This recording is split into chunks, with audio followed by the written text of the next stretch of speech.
Assalamualaikum warahmatullahi wabarakatuh. Berjumpa kembali di kanal YouTube Sutarno Azaria Adventure.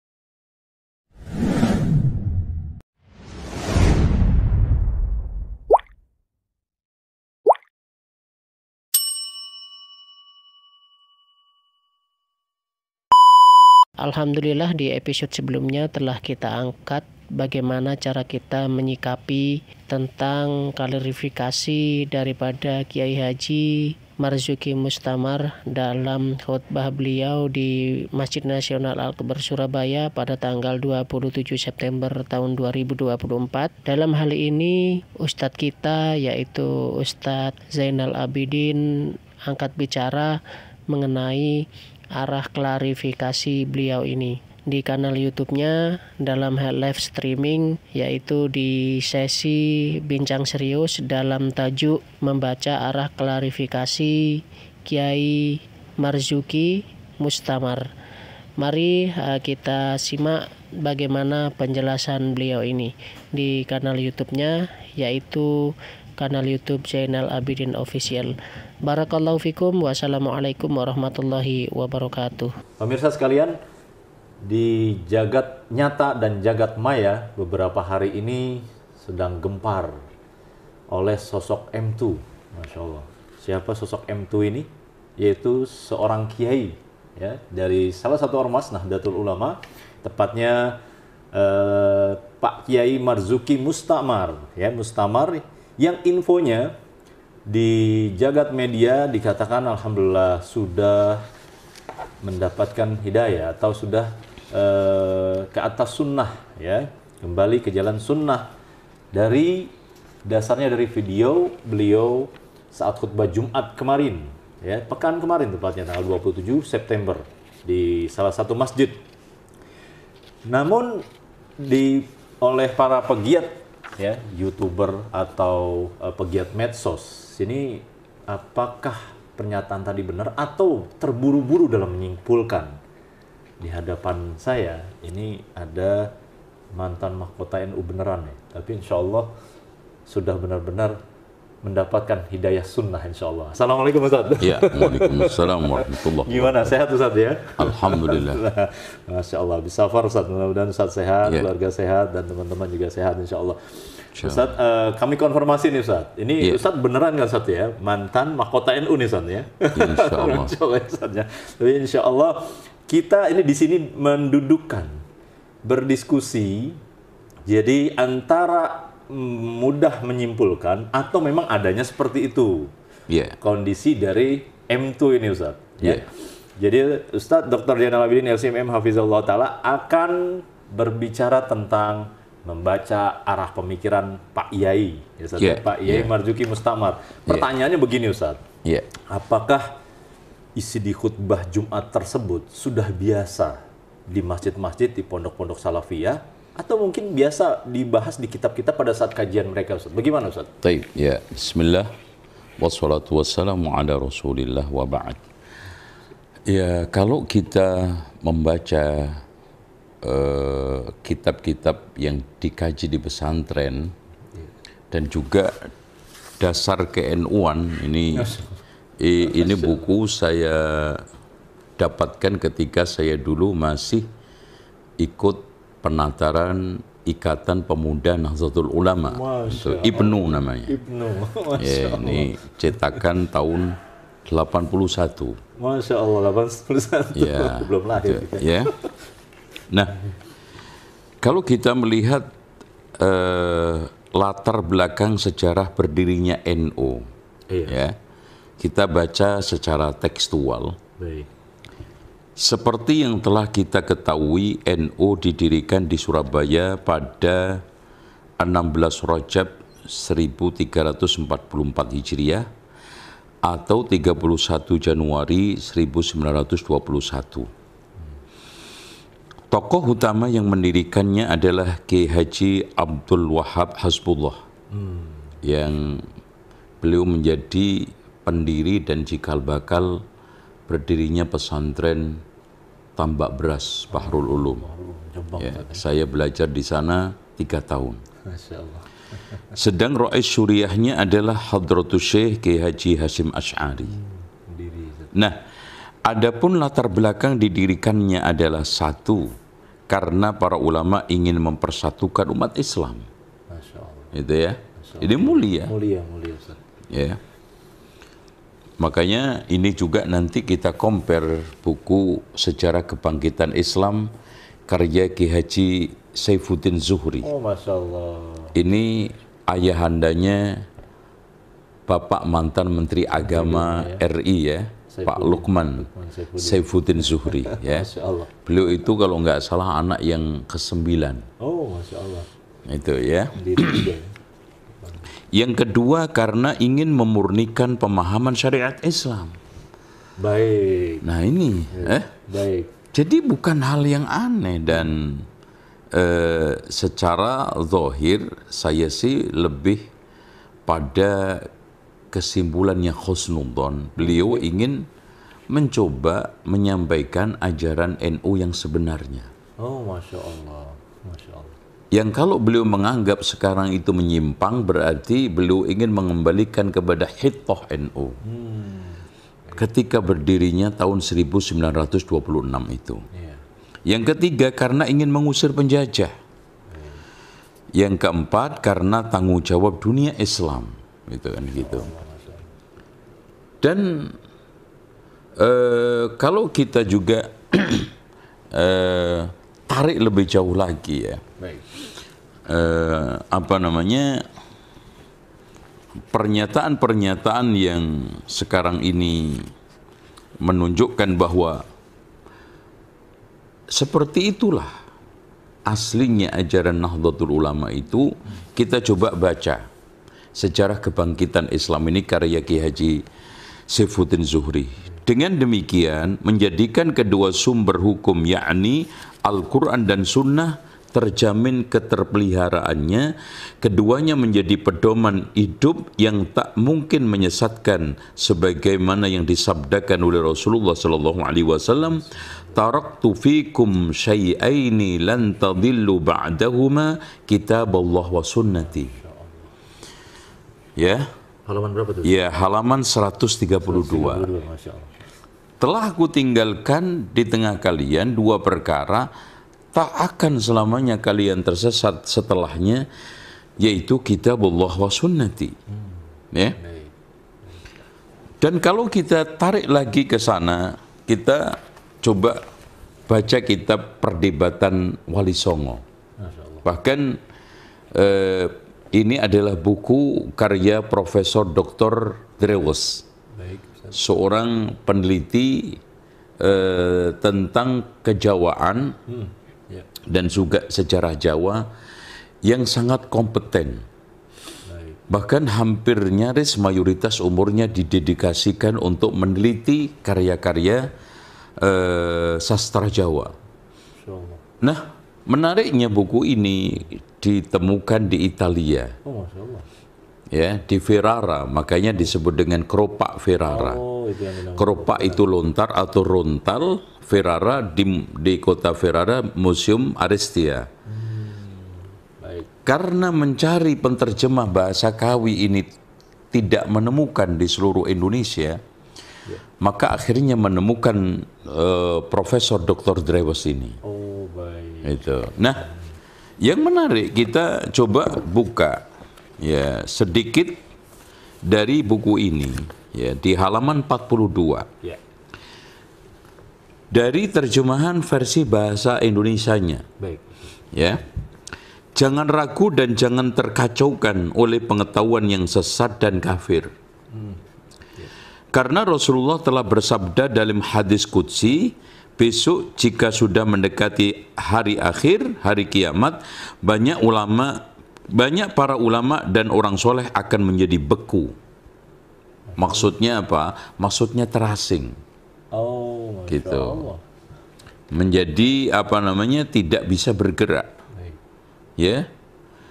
Mereka berganti dengan bid'ah yang berlebihan yang merongrong agama Islam. Banyak kata-katanya yang salah sesat, kufur, mereka akan berbaur dan menjangkiti orang-orang mukmin. Itu ya. Tidaklah kekal dunia ini, maka hendaklah diketahui bahwa menjelang kiamat akan banyak yang meninggalkan agama Islam ini. Sedikit yang sempurna yang tetap dalam Islamnya.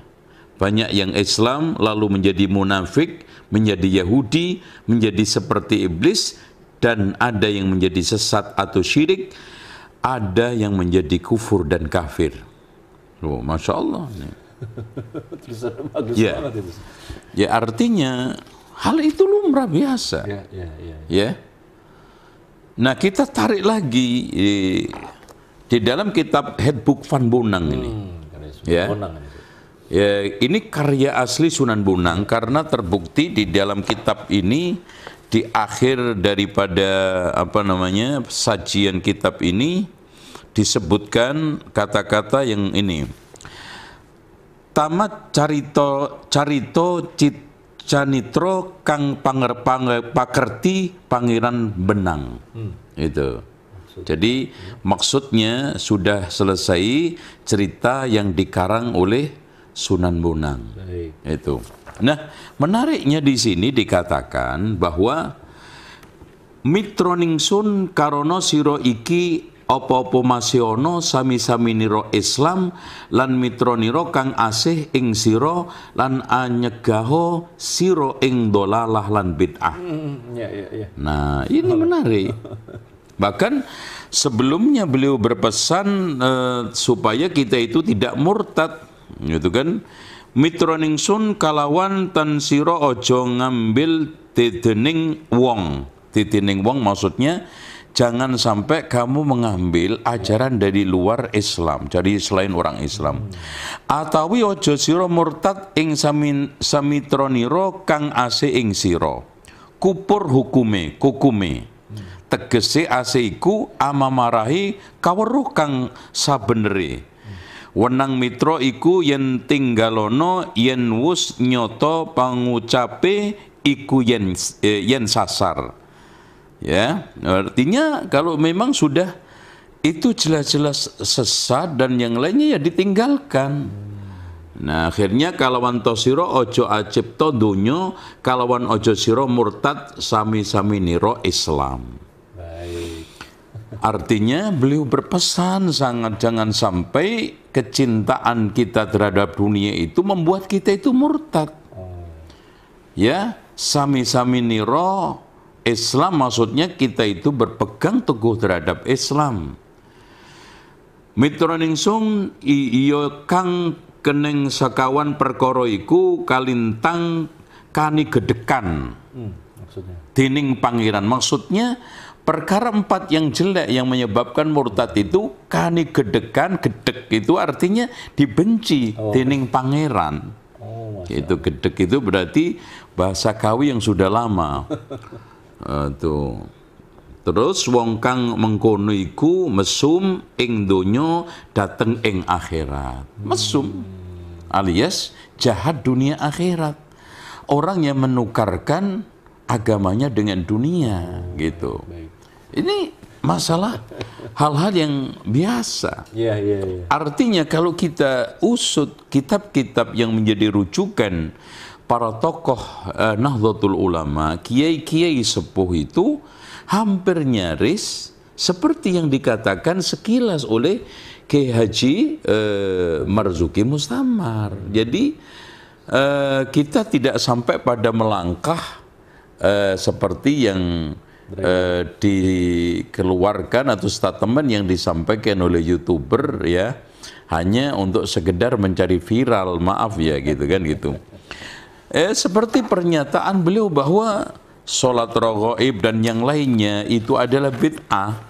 Tampaknya beliau itu secara tekstual mengambil dari kitab Durratun Nasihin kok. Masya Allah. Ya. Jadi kitab Durratun Nasihin yang sangat populer di NU ini, yaitu yang di pesantren-pesantren Salafiyah menurut mereka tradisional dalam bahasa Indonesianya, karya Osman bin Hasan bin Ahmad Asy-Syakir Al-Qaubawi, di sini mengatakan Beliau menukil qala al-Marwadi fil Iqna. Beliau menukil dari Imam Al-Mawardi dalam kitab Al-Iqna.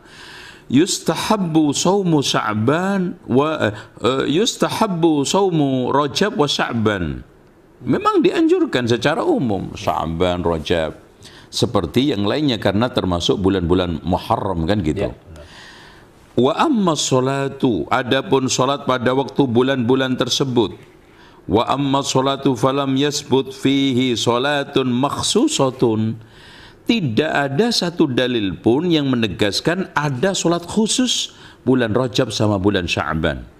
Oh. Takhtas subihi, yang khusus, yang memang diistimewakan di bulan tersebut. Fa'ala hadha yambagi mimman lahu diyanatun. Dengan dasar itu, seyogianya bagi orang yang memiliki keberpihakan terhadap agama, diyanah, wa idha'anun, ketundukan, la alla yaltafit ila man kabba alaihi nas fi hadha zaman. Tidak tergoda, tidak noleh terhadap apa-apa yang sekarang ini diamalkan oleh banyak manusia di zaman sekarang. Wala yaghtar bi syuyu'i, dan kita tidak perlu tergiur dengan dilakukan oleh umat mayoritas. Kata beliau ini, fi daril Islam, di negeri Islam, wa kathrati wuqu'i fil biladil idham, dan banyak dilakukan di negara-negara besar. Min sholatir raghaib fi lailatil jum'atil ula minhu, yaitu sholat raghaib yang dilakukan pada Jumat pertama. Lima ruwiya annahu alaihi salam qala iyyakum wa muhdatsatil umur, waspadalah kalian terhadap perkara-perkara yang diada-ada. Fa inna kulla muhdatsatin bid'ah, setiap yang diada-ada itu bid'ah. Wa kulla bid'atin dhalalah, dan setiap yang bid'ah itu sesat. Fa kulla muhdatsatin dhalalah, dan setiap yang diada itu sesat. Wa kullu dhalalatin finnar, dan setiap yang sesat itu di neraka. Masya Allah. Kan sama. Jelas. Ya. Jadi kita mengambil satu sikap husnudzon bahwa ya bersyukur ada orang yang menyampaikan kebenaran, siapapun. Ya. Al-haqqu ahaqqu wa yuttaba. Kebenaran itu paling berhak untuk diikuti.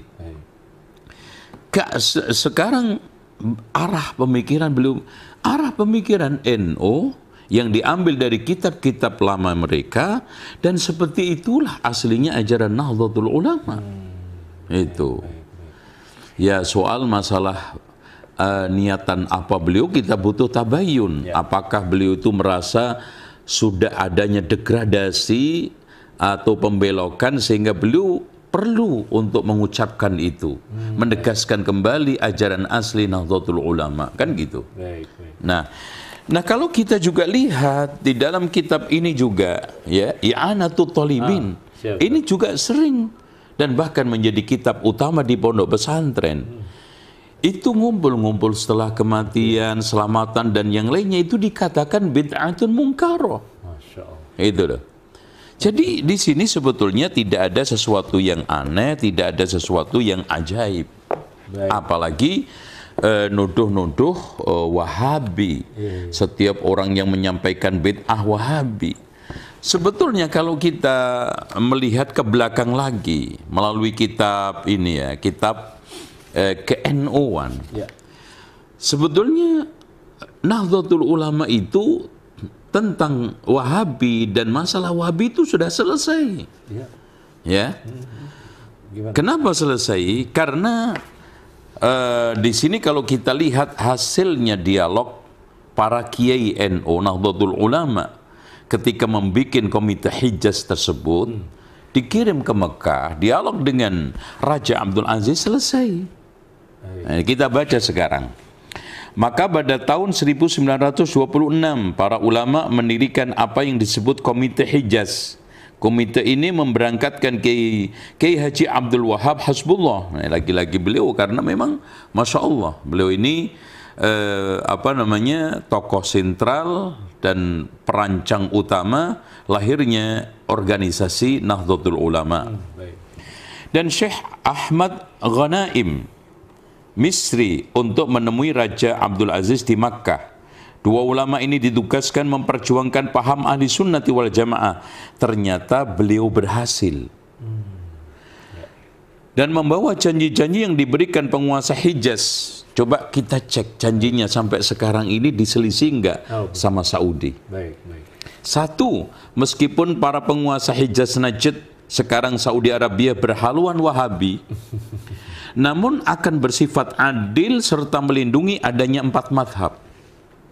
Kita tanya sekarang juga, kita korek.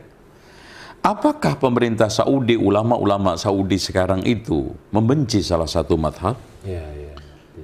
Kalau kita baca kitab-kitab beliau, ya kitab-kitab yang ditulis Syekh Muhammad bin Abdul Wahab lah, secara spesifik kan, beliau menukil pendapatnya Imam Abu Hanifah, beliau mengutip pendapatnya Imam Malik, beliau juga menjabarkan, menjadikan pendapat-pendapat Imam Syafi'i sebagai rujukan di dalam pengamalan fikih, ya.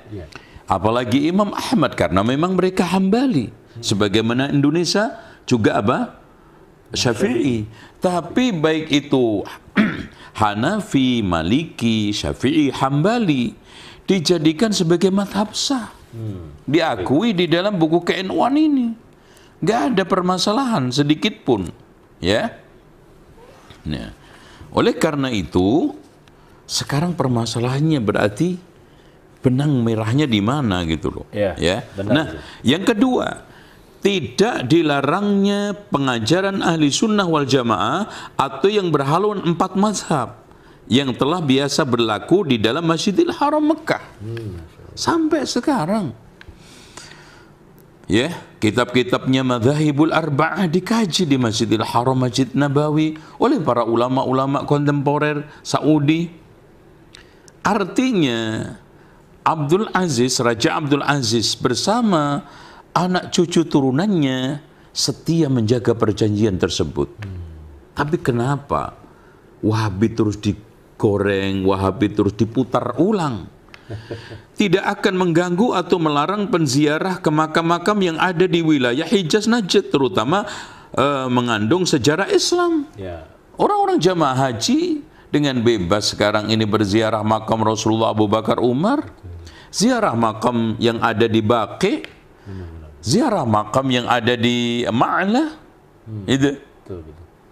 Demikianlah Komite Hijaz yang dipelopori oleh para ulama itu kemudian melahirkan Nahdlatul Ulama. Jadi clear sebetulnya.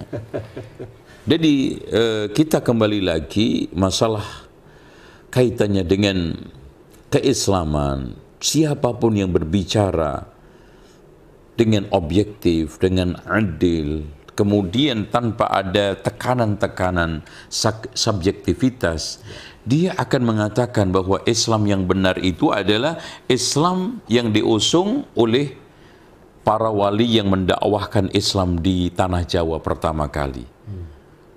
Kita bisa tilik dari perdebatan Wali Songo seputar ma'rifat ini, yang karya Profesor Dr. Drewes, ya, yang diterjemahkan ke dalam bahasa Indonesia sudah, ya. Dan ini saya kutip lengkap di dalam kitab saya, Fakta Baru Wali Songo. Ya. Terus kemudian juga sama, ya. Kalau masalah kaitannya dengan Islam yang anti dhalalah, anti bid'ah, ya. Ya ibarat kasarnya menambah-nambah itu bid'ah, mengurang-urangi itu khianat, merubah-rubah itu khurafat, itu sama dinyatakan oleh Pangeran Benang di dalam bukunya Headbook Panbonang yang sudah dirilis oleh Bertram Johannes Otto ini. Ini sama, ini lagi-lagi juga sarjana peneliti sastra Jawa dari Belanda. Dan buku ini, penelitian ini saya hasilkan dari sana. Ketika saya meneliti jejak Wali Songo, kemudian membuahkan satu buku, Fakta Baru Wali Songo tersebut. Masya Allah, luar biasa. Itu. Cuma yang menarik begini Ustaz. Iya. Kalau Alhamdulillah ada orang seperti Pak Kiai Marzuki Mustamar dan yang lainnya, atau para pendiri-pendiri Nahdlatul Ulama. Namun pertanyaannya, mengapa masih banyak di antara mungkin pengikut mungkin ya yang alergi dengan kata-kata bid'ah ya? Padahal ini istilah syar'i dari Nabi Muhammad SAW. Subhanallah ya. Bukan hanya soal kalimat syar'i dari Rasulullah. Kalau kita baca Aqidatul Awam, ya, karya Syekh Sayyid Ahmad Al-Marzuqi, ya, beliau mengatakan di dalam Aqidatul Awam ini dibentukkan dalam bentuk syair. Di antaranya dulu saya hafal di pesantren ini. ثم الصلاة والسلام سرمدا على النبي خير من قد وحدا وآله وصحبه ومن تبع سبيل دين الحق غير مبتدع. Kan gitu. Ya. Boleh diterjemahin, Ustaz? Boleh. Summa salatu wassalamu sarmada ala nabi khairi man qad wahada. Kemudian salawat salam abadi saya berikan kepada Nabi Muhammad sallallahu alaihi wasallam. Dialah manusia paling terbaik tauhidnya di dalam mentauhidkan Allah. Masya Allah. Wa alihi wa sahbihi wa man tabi'. Kemudian wa alihi keluarganya, wa sahbihi dan sahabatnya, wa man tabi' orang yang mengikutinya, wa alihi wa sahbihi wa man tabi' sabila dinil haqqi, jalan agama yang hak, ghaira mubtadi' tanpa diada-ada bid'ah. Loh, kurang apa? Jadi sebetulnya nggak tahu saya kalau kajian secara literatur ya, dari kitab-kitab klasik, kitab-kitab kontemporer ya, kitab-kitab kuning yang mereka klaim masalah bid'ah itu masalah yang sangat wajar. Baik. Disampaikan oleh para kiai, para tokoh Nahdlatul Ulama. Disebutkan dalam kitab-kitab mereka. Nggak tahu ya. Di sini ada semacam gap ya. Ada semacam ketidaksambungan di mana di dalam kitab-kitab kuning, di kalangan ulama-ulama yang menjadi panutan mereka, menyoal masalah bid'ah itu secara umum. Itu tak ada masalah. Gitu lah. Tapi kenapa sekarang ada di kalangan awam ini baru ceramah fa inna kulla bid'atin dhalalah aja langsung ditembak Wahabi. Sementara masalah soal Wahabi juga sudah clear. Yang sudah dikatakan berhasil dan janji-janji Raja Abdul Aziz sampai sekarang masih dipelihara oleh anak cucunya, bahkan dipelihara oleh ulama-ulama ahli sunnati wal jamaah salafus saleh yang ada di Saudi itu. Masya Allah. Ya. Ini menarik, nyanyiannya agenda terselubung dari musuh Islam ini. Saudara-saudara kita luar biasa nih Pak Kiai kita ini. Berkaitan dengan dalil-dalil jelas Ustaz ya di kitab-kitab bahasa Arabnya Ustaz ya. Nah tadi kita bicara bid'ah. Nah sekarang sunnah Ustaz. Apa ya yang dimaksud dengan definisi ahlus sunnah wal jamaah yang utuh Ustaz? Apakah mohon maaf nih Ustaz, apakah Ahlus Sunnah wal Jamaah itu hanya ormas tertentu gitu loh Ustaz? Atau bedanya dengan ormas itu apa Ustaz? Kalau kita membaca dari kitab ini ya, sikap di sini ajaran Ahli Sunnati wal Jamaah. Ya, halaman 51. Golongan-golongan yang tidak termasuk Ahli Sunnah wal Jamaah di sini aliran Syiah, aliran Khawarij ya, aliran Mu'tazilah, aliran Jabariyah, aliran Musyabbihah, aliran Murji'ah, aliran Najariyah, dan terus kemudian ada Bahaiyah. Ini aliran-aliran yang dinyatakan sebagai bentuk tidak sesuai dengan Ahli Sunnati wal Jamaah. Ya walaupun di sini juga disebutkan Wahabiyah. kan gitu. Terus beberapa sikap keimanan ya. Orang yang meyakini dengan hatinya, menyatakan dengan lisannya, membaca syahadat, serta melaksanakan ajaran agama secara konsekuen. Keimanan seperti ini adalah keimanan yang sempurna. Sama kan? Al-iman itu at-tasdiqu bil qalbi, wal qawlu bil lisan, wal amalu bil arkan. Gitu?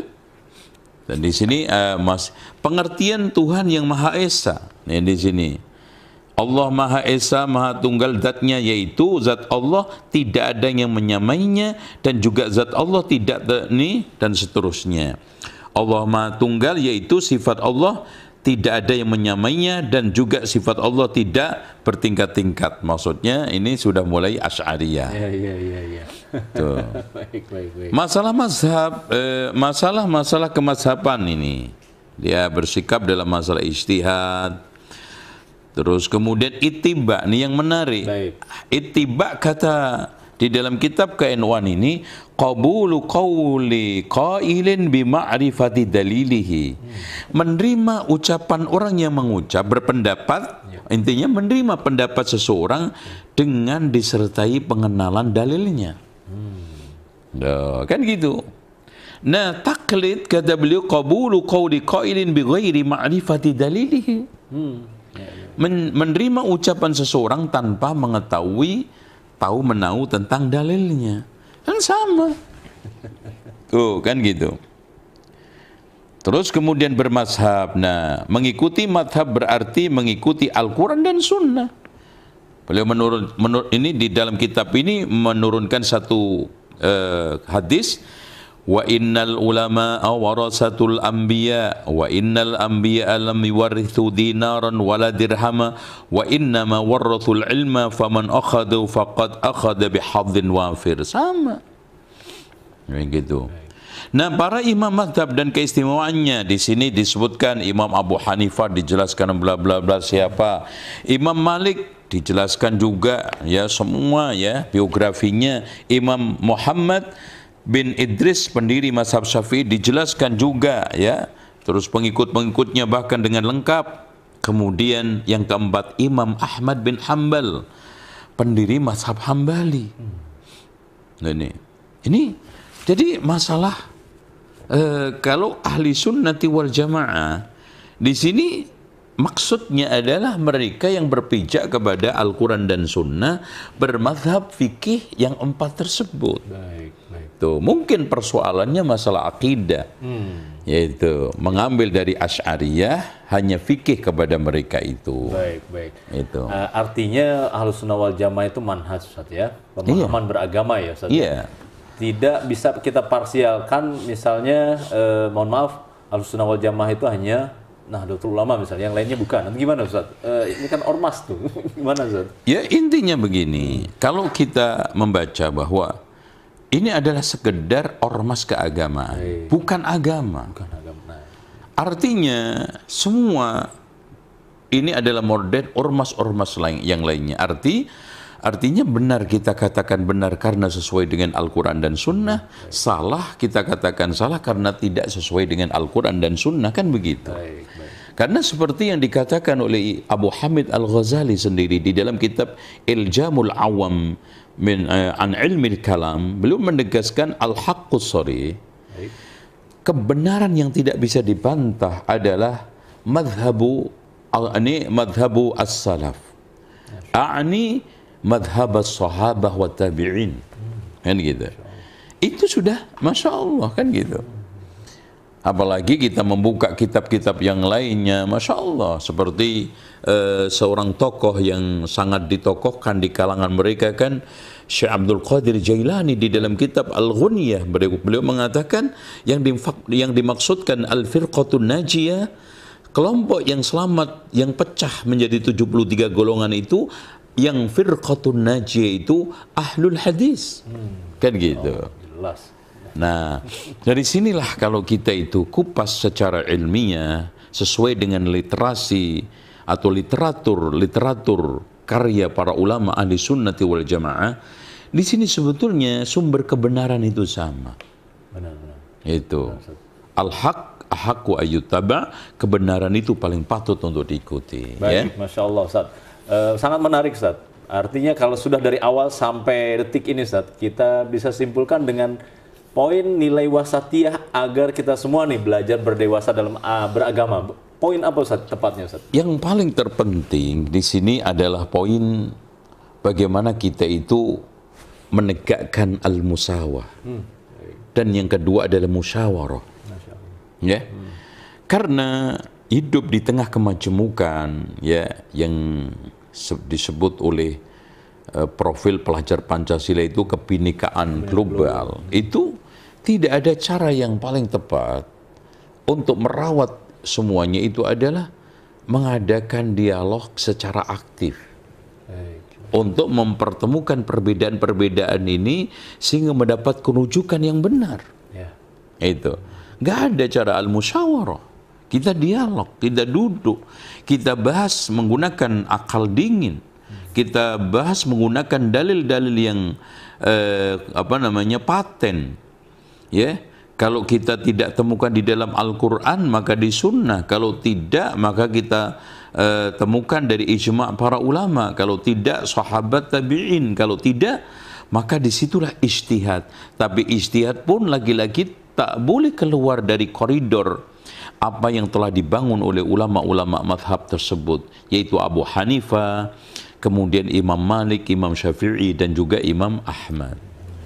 Seperti itu harusnya kita berislam, berdewasa di dalam beragama. Baik, Masya Allah, luar biasa penjelasan Ustaz Zuna.